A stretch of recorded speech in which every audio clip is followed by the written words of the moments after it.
واقعات کو کیسے دیکھنا چاہیے، لیکن علماء کو جو اس وقت اس میں انوالو ہیں اور وہ دوسرے کے موقف کو گستاخی قرار دے کے FIR کٹوا رہے ہیں یا اس کو توہین قرار دے رہے ہیں، اس فضا کو آپ علمی روایت کے ارتقاء میں کیسے دیکھیں؟ بہت افسوسناک، اصل میں اس کا خاتمہ ہو جانا چاہیے، علماء کو سمجھنا چاہیے یہ عبرت کا باب ہے، ایسے نہیں کریں کبھی وہ۔ یعنی صحیح طریقہ یہی ہے کہ آپ کسی چیز سے اختلاف رکھتے ہیں تو بس اپنے اختلاف کو دلائل کے ساتھ بیان کریں۔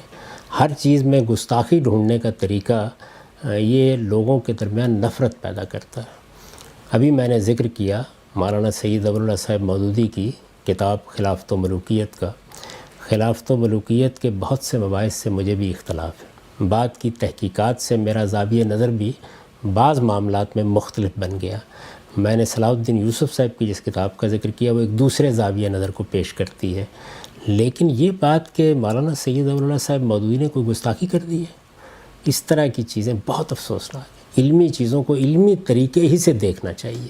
ایک مسلمان جو اللہ پر ایمان رکھتا ہے، اللہ کے پیغمبروں پر ایمان رکھتا ہے، صحابہ کرام کے ساتھ محبت کرتا ہے، کیوں گستاخی کرے گا؟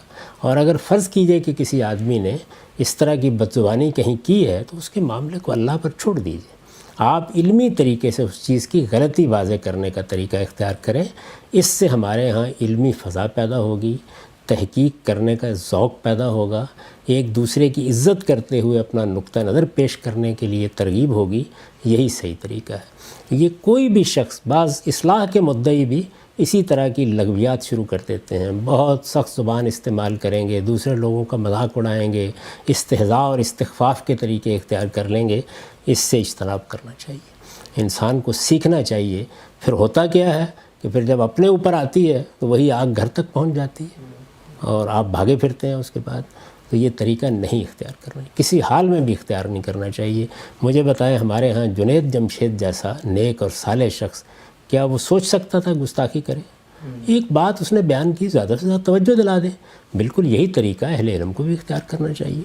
یعنی آپ اتنی بات کہہ کے خاموش ہو جائیں کہ بھائی آپ کا یہ اسلوب ٹھیک نہیں تھا، آپ نے بتا دیا، بس اس کے بعد اگر آپ کو اس بات کی تردید کرنی ہے تو دلائل کے ساتھ کیجیے اور علمی طریقے سے علمی